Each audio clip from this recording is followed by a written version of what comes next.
para a segunda carta de Pedro. Então a Luana vai com a irmã Cati para a lição dela. Segunda carta de Pedro. Nós estamos já a terminar o estudo deste livro. Capítulo 3, página 1332. 1332 é a segunda carta de Pedro, capítulo 3, versículo 11.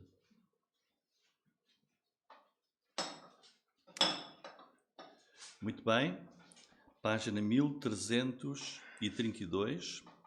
Vamos lá, capítulo 3, versículo 11. Diz assim a palavra de Deus: havendo, depois de perecer todas estas coisas, que pessoas vos convencer em santo trato e piedade, aguardando e apressando-vos para a vinda do dia de Deus, em que os céus em fogo se desfarão e os elementos ardentes se fundirão. Mas nós, segundo a sua promessa, aguardamos novos céus, nova terra em que habita a justiça. Por isso, amados, aguardando estas coisas, procurai que dele sejais achados imaculados e irrepreensíveis em paz, e tendo por salvação a longanimidade de nosso Senhor. Até aqui, irmãos? Ora, então o título da nossa mensagem hoje é a segunda vinda de Cristo e as implicações da nossa vida diária. E eu saliento aí essa pergunta que está no versículo 11. Que pessoas vos convém ser? Que pessoas vos convém ser? As implicações da segunda vinda de Cristo na nossa vida diária.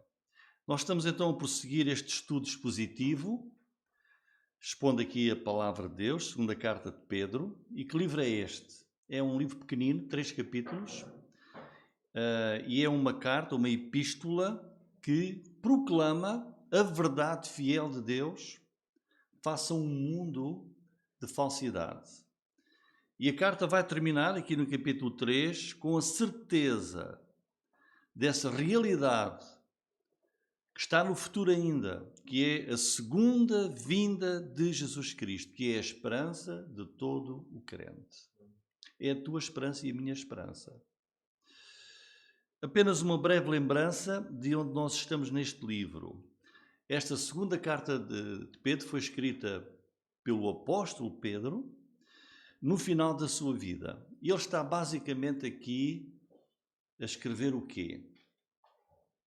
Ele está a alertar a igreja daquele tempo e a igreja hoje, que a palavra de Deus é viva, está a trazer um alerta à igreja sobre os falsos mestres e seus falsos ensinos, falsos mestres que estavam a ir para a região da Ásia Menor.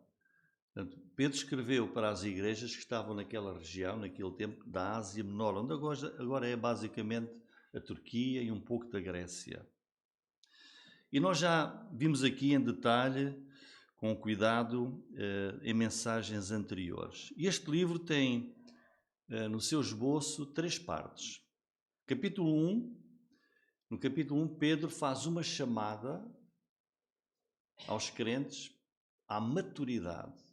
Ele vai mostrar ali a necessidade e a importância do crente, do cristão, crescer, até ser um crente maduro no conhecimento de Deus, na prática da vida cristã.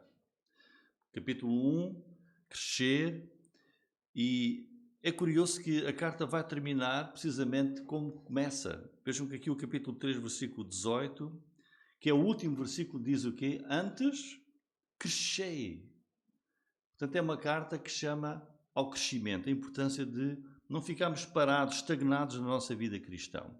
Crente, cresce. Capítulo 2, Pedro então alerta e assegura uma coisa. Ele diz, é certo. Ele diz, a igreja vai ser inundada por falsos mestres. Capítulo 2, ele confirma isso sem qualquer dúvida. Que vão trazer heresias, falsos ensinamentos. Ele falou ali das características desses falsos mestres, da subtileza dos seus métodos, mas também dá uma certeza. Deus vai julgar e vai castigar esses falsos mestres que entram pela igreja e trazem ensinos falsos, ensinos contrários à vontade de Deus e práticas que não dão glória a Deus. Depois, capítulo 3, Pedro vai falar de algumas outras heresias, ensinamentos errados de falsos mestres, em especial sobre este tema tão importante que é a segunda vinda de Jesus Cristo. Esses falsos mestres são aqui identificados por Pedro e no versículo 3 ele chama-lhes, dá-lhes aqui um nome. Sabendo primeiramente isto, que nos últimos dias virão escarnecedores. Portanto, quando nós virmos hoje nos nossos dias pessoas que contrariam esta verdade bíblica da segunda vinda de Jesus e do fim dos tempos, como é que Deus lhes chama? Diz que são escarnecedores. Escarnecedores.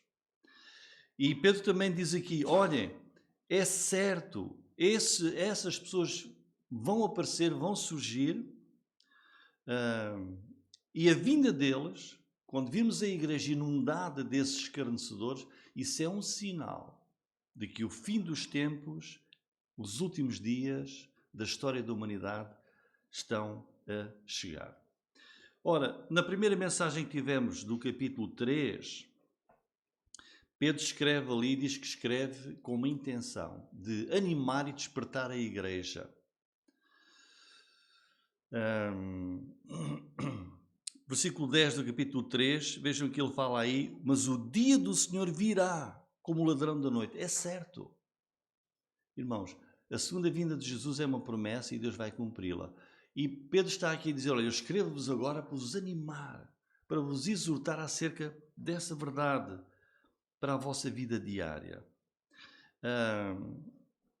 Dando esta certeza do fim dos tempos e da segunda vinda de Cristo. Como é que ele faz isso? Nós vimos, estou só a fazer um breve resumo, trazendo à lembrança deles, olha, veja o que é que diziam os profetas, os santos profetas, está aqui logo no versículo 2, para que vos lembrei das palavras que primeiramente foram ditas pelos santos profetas e do nosso mandamento os apóstolos do Senhor e Salvador. É certo, os profetas do Antigo Testamento, os apóstolos que o Senhor Jesus chamou, eles falaram e escreveram sobre essa verdade, a vinda de Jesus Cristo, o fim dos tempos.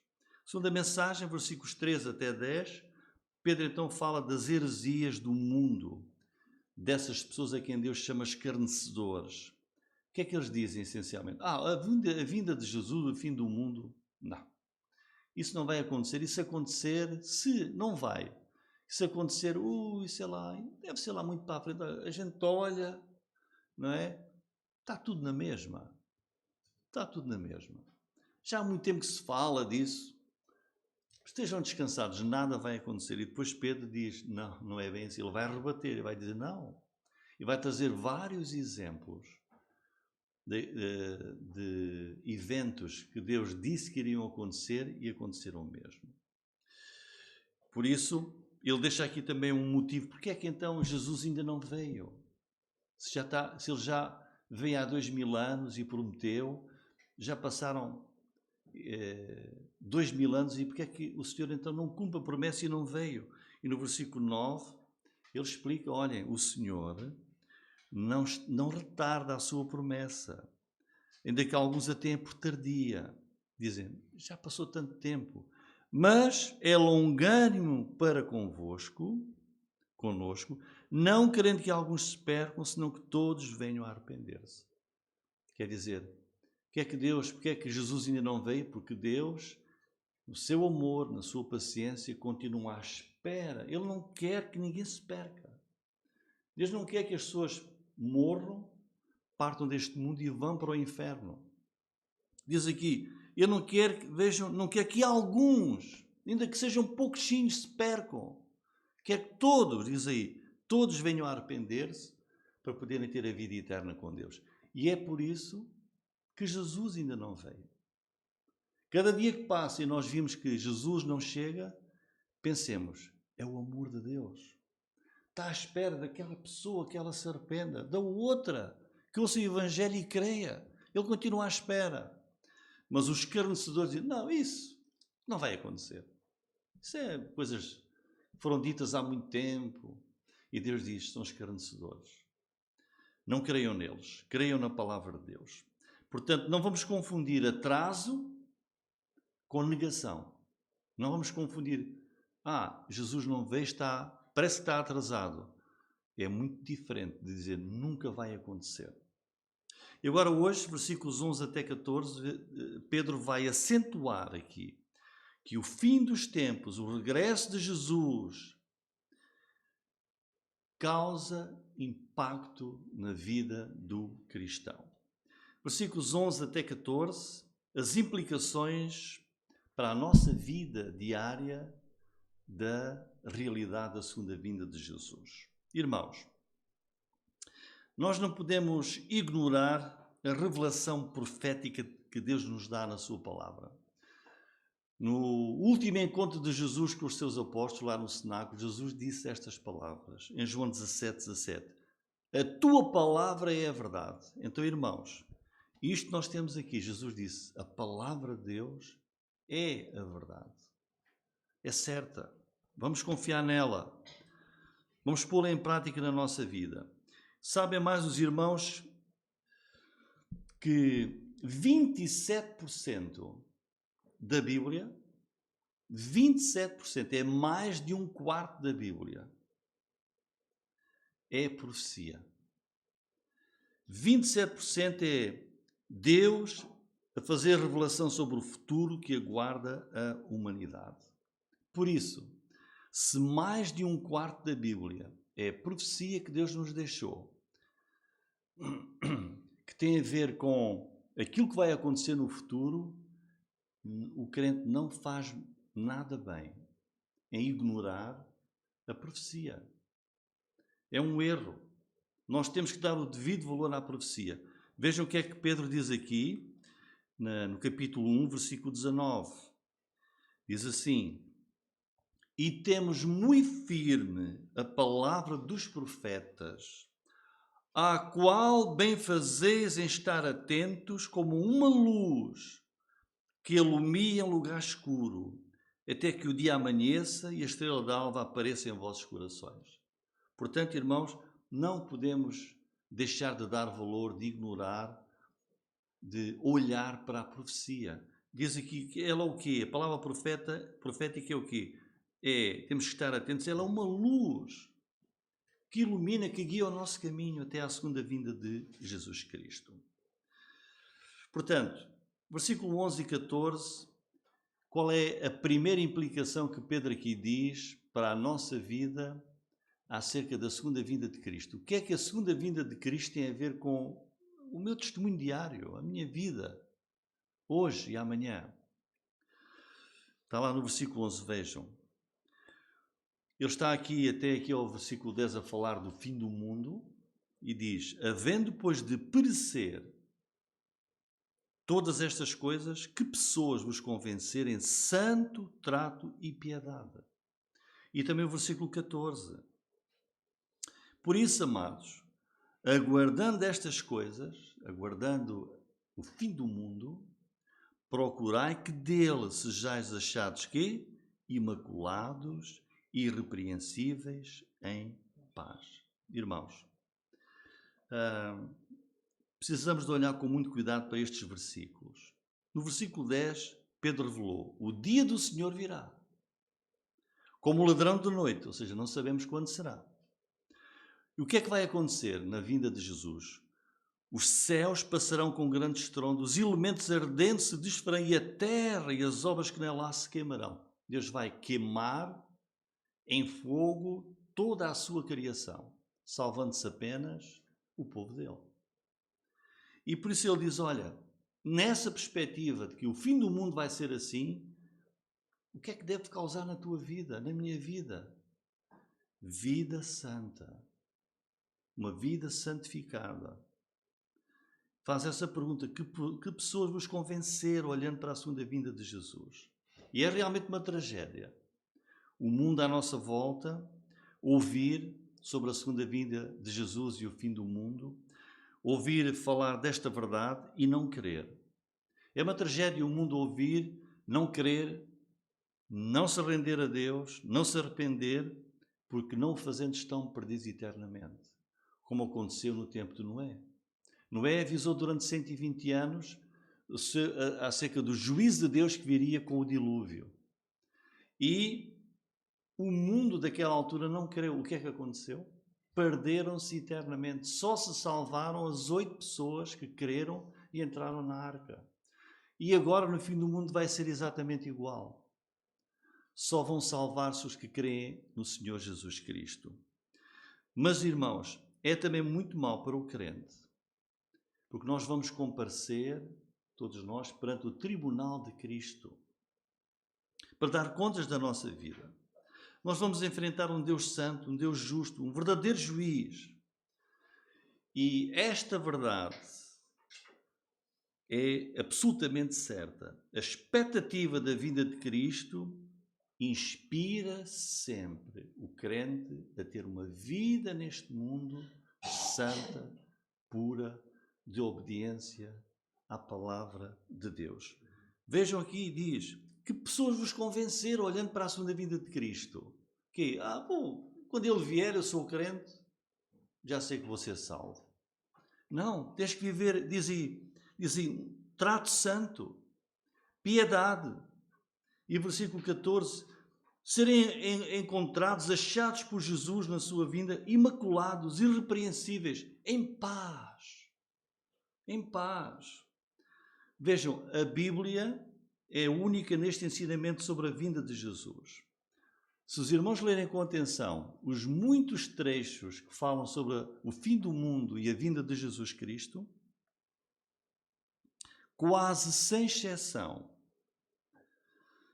quando isso é mencionado, por exemplo, no Novo Testamento, de seguida fala da segunda vinda de Jesus e de seguida diz: o crente tem que ter uma vida santa. Tem que estar preparado para a vinda de Jesus com uma vida santa, uma vida de acordo com a palavra de Deus, uma vida piedosa. Olha um exemplo que eu vou dar. Em 1 João, capítulo 2, versículo 28, vejam, tem aqui um exemplo. Fala da vinda de Jesus e olha o que é que diz sobre o nosso testemunho.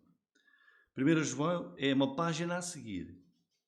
É uma página a seguir, capítulo 2, versículo 28. E agora, filhinhos, permanecei nele, ou seja, em Jesus, para que quando ele se manifestar, que é o quê?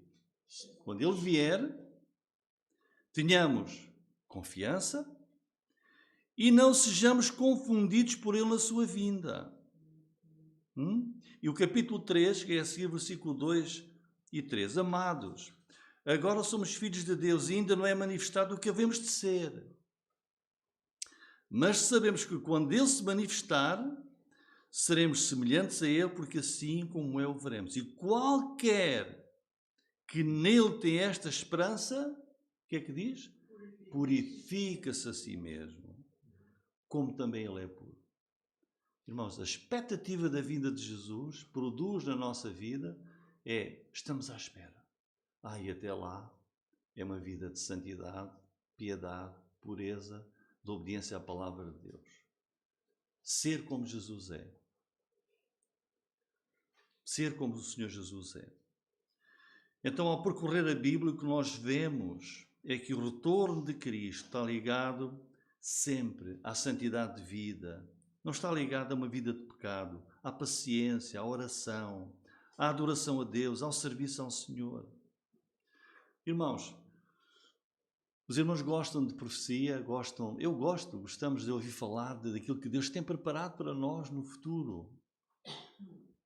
Mas, irmãos, Deus não nos deu profecia para encher as nossas cabeças de conhecimento de coisas maravilhosas que estão à nossa espera, apenas.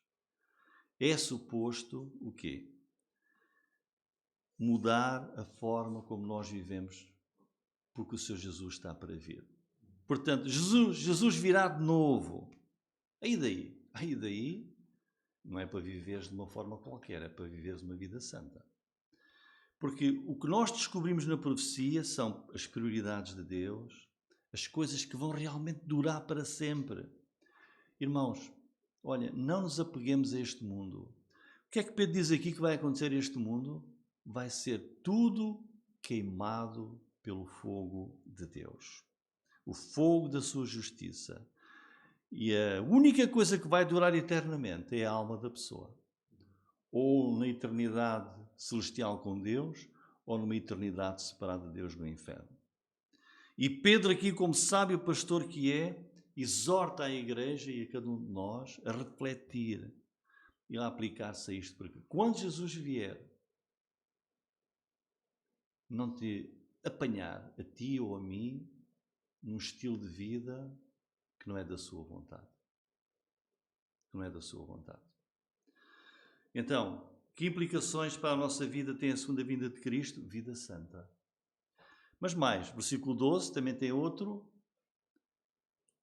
incentivo. Qual é? Evangelismo. Evangelismo. Olha o que diz o versículo 12. Aguardando e apressando-vos para a vinda do dia de Deus. Uma vez mais. Em que os céus em fogo se desfarão e os elementos ardentes se fundirão. Vai ser horrível. Mas o povo de Deus não vai estar cá, porque o Senhor vai arrebatar-nos antes. Agora, outro impacto da segunda vinda de Jesus nos crentes. Atividade. Evangelismo. Aguardando, vejam aí os verbos. Aguardando e apressando-vos. Além de vidas santas, o que é que se espera mais dos crentes que sabem que Jesus virá? Diz aí, aguardando. Aguardar. Esperar a vinda do Senhor Jesus. Quer dizer, o cristão, irmãos, eu e tu que és crente, tu não podes esquecer-te, não podes ignorar esse grande acontecimento que está para chegar. Não podemos estar indiferentes e muito menos apáticos. Pelo contrário, olha o que é que... Não foi o próprio Senhor Jesus que disse em Mateus 25:13? Vigiai. Não sabeis o dia em que vai acontecer. Vigiai. Não sei quantos daqui é que serviram tropa. Sei que o meu sogro serviu. E no quartel, o que é que lá tem? As vigias.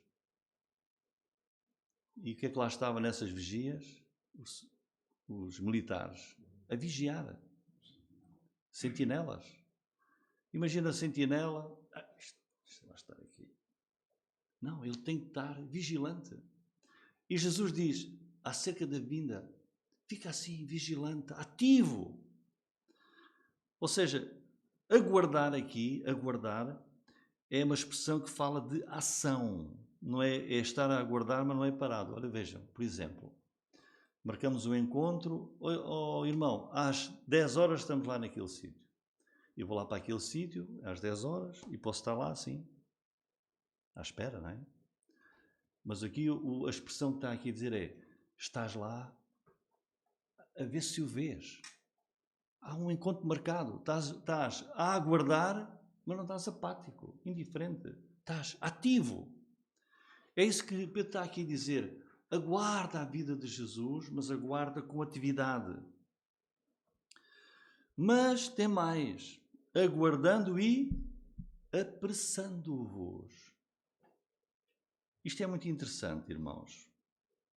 O crente está num estado de aguardar a vinda de Jesus, mas a fazer qualquer coisa. O verbo grego aqui, que é traduzido por apressando-vos, é o verbo grego speudó. Em inglês é traduzido por speed. Sabe o que é speed? É acelerar. Há um filme que é Velocidade Furiosa, não é? É speed. Vejam, qual é a atividade do crente em relação à segunda vinda de Jesus? Está a aguardar e a acelerar essa vinda. Como é que isso é feito? Está a fazer qualquer coisa. Como é que os crentes apressam a vinda de Jesus? Como é que acham que nós podemos apressar a vinda de Jesus? Evangelizando. Evangelizando, irmãos. Pedro não disse ali no versículo 9, aqueles que dizem, isso, vinda de Jesus, isso nunca mais acontece. Diz, não.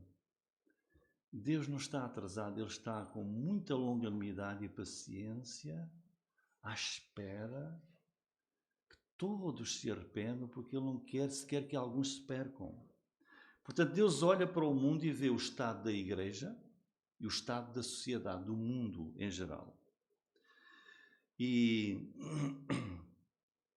o que está a determinar essa decisão da espera longânima de Deus é que Ele não quer que alguns se percam. Deus está a observar o mundo e a dizer, ainda não estão todos. Ainda há oportunidade de salvação. Ainda há oportunidade de arrependimento. Olha o que é que Jesus diz em Marcos 13:10 sobre a sua vinda. Mas importa que o Evangelho seja primeiramente pregado entre todas as nações. Quem é que vai pregar o Evangelho? Jesus diz, o fim não virá sem que primeiramente o Evangelho seja pregado entre todas as nações, porque o amor de Deus quer que todos sejam salvos, todos venham ao conhecimento. E quem é que vai fazer esse trabalho de levar o Evangelho a todas as nações? É o crente, é a igreja. Por isso, aguardando e apressando a vinda de Jesus quanto mais a igreja evangelizar e mais pessoas ouvirem o Evangelho e mais crerem, estamos a apressar. Estamos a apressar. Portanto, vejam a importância da presença do crente neste mundo. A nossa espera da vinda de Jesus não é uma espera sem valor, infrutífera. Estamos a cooperar com o nosso Deus sobre a vinda de Jesus Cristo. Nós estamos a viver uma era de evangelismo que tem em vista o fim, a vinda de Jesus Cristo. E esta é outra implicação da vinda de Cristo na vida do crente. Testemunhar do Salvador, Jesus, aos perdidos para a sua salvação. Só Deus sabe. Nós não sabemos. Só Deus sabe. Quando é que a última pessoa é alcançada no mundo e Deus disse, chegou o fim. Só Deus sabe. Mas Deus está à espera. Portanto, quando Ele diz que pessoas nos convencer, faz Ele a pergunta no versículo 11, pessoas santas, piedosas, aguardando, estando à espera e apressando para a vinda do dia de Deus. E vejam aqui a expressão que é dada para esse dia da vinda de Jesus. É o dia de Deus. Irmãos, não toca o vosso coração. Saber que esse dia, Deus chama-lhe, esse dia é o dia de Deus. Acham que vai ser um dia bom? Os profetas diziam, mas porquê é que vocês querem que chegue o dia do Senhor? Isso vai ser um dia terrível. Porquê é que dizem, porquê é que não vê o dia do Senhor? Nós já vimos os profetas a dizer, vai ser um dia terrível. A igreja não vai estar cá, mas irmãos, o mundo, tudo vai ser queimado debaixo do grande julgamento de Deus. Vejam o Apocalipse, capítulo 16, nós já estudámos aqui, acho que durante 2 anos ou assim, o livro do Apocalipse, capítulo 16, versículo 14, diz, porque são espíritos de demónios que fazendo milagres vão ao encontro dos reis da terra, de todo o mundo, para os congregar para a batalha daquele grande dia do Deus Todo-Poderoso. Um dia horrível. É um dia de julgamento. E mais uma vez Pedro aqui diz, voltando lá a Pedro, a vinda do dia de Deus, os céus em fogo se desfarão, os elementos ardentes se fundirão. O universo inteiro. Um terror para os escarnecedores e descrentes, mas um incentivo para os fiéis. E em terceiro e último lugar, outro impacto da segunda vinda de Jesus, versículo 13. Mas nós, segundo a sua promessa, aguardamos novos céus e nova terra em que habita a justiça. E versículo 15. Tendo por salvação a longanimidade do nosso Senhor. A vinda de Jesus produz em nós esperança e paciência. Por que é que Deus vai dissolver o universo inteiro, tudo em fogo? Por que é que Deus vai fazer isso? Por causa do pecado que entrou no mundo, trouxe a morte, trouxe a degradação a todo o universo. O pecado, quando entrou no mundo lá no Jardim do Éden, trouxe a separação entre Deus e o homem. Trouxe a necessidade de expiação. Quando o pecado entrou, Deus no seu amor determinou que o seu Filho unigênito teria que vir ao mundo para expiar o nosso pecado, para ser o Redentor, a salvação que Deus trouxe por meio da cruz do Senhor Jesus Cristo. Mas o pecado, esse pecado que estragou, que maculou o mundo de Deus, esse pecado não tem a última palavra. Porque Jesus já triunfou na cruz, Jesus morreu por nós, Jesus ressuscitou dentre os mortos e voltou novamente para a glória e sentou-se à direita do Pai. Então o que é que vai acontecer? Diz aqui, versículo 13. Depois de Deus destruir tudo em fogo, Deus vai criar novas todas as coisas. Versículo 13. Aguardamos novos céus, nova terra, em que habita a justiça. Que coisa maravilhosa! Não mais mal, não mais pecado, não mais morte, não mais degradação. Tudo isso vai ser destruído no fim dos tempos. Esta é a nossa esperança. Porque diz aqui, nós, segundo a sua promessa, é uma promessa de Deus, aguardamos. Temos esta esperança. Novos céus, nova terra, que o Senhor vai criar. Esta é a realidade que nós temos como crentes. Até à segunda vinda de Jesus, aguardamos. Com esperança, com paciência. A segunda vinda de Jesus leva o crente a ter uma vida santa, piedosa, pura, de evangelismo. Mas também, como diz,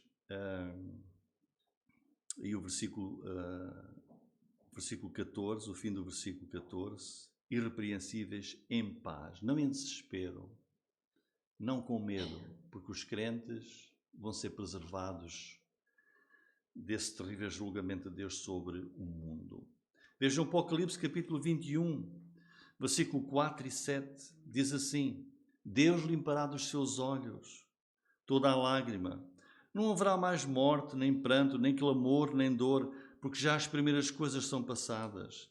E o que estava sentado sobre o trono disse, eis que faço novas todas as coisas. E disse-me, escreve, porque estas palavras são verdadeiras e fiéis, é certo. E disse-me, mas está cumprida, sou o alfa e o ômega, o princípio e o fim. A quem quer que tiver sede, de graça lhe darei da fonte da água da vida. Quem vencer, herdará todas as coisas. Eu serei o seu Deus e ele será meu filho.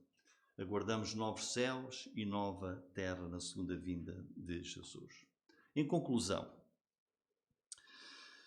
o que há de mais importante no fim dos tempos é que Jesus Cristo vai sair do céu, vai descer, vai voltar. Essa é a maior esperança que nós temos. Os céus vão se abrir e Jesus virá buscar-nos. Agora a pergunta é, em que estado é que Ele te vai encontrar? Quando Ele viesse, se Ele viesse agora, em que estado é que tu estás em relação a Deus, em relação a Jesus Cristo? Quem põe a sua esperança na volta de Jesus, vive uma vida santa. Vive uma vida atraente, agradável aos olhos de Deus. Quem espera na segunda vinda de Jesus, vive como Jesus viveu. Não está parado, nem apático, mas testemunha do Evangelho. Para a salvação dos perdidos, Ele aguarda e apressa essa vinda. Vive com esperança, vive com o anseio de estar na presença de Deus, de o ver face a face. Vive na esperança dos novos céus, da nova terra que Ele vai criar, em que nós vamos viver com Ele para sempre. Glória ao seu nome. Amém.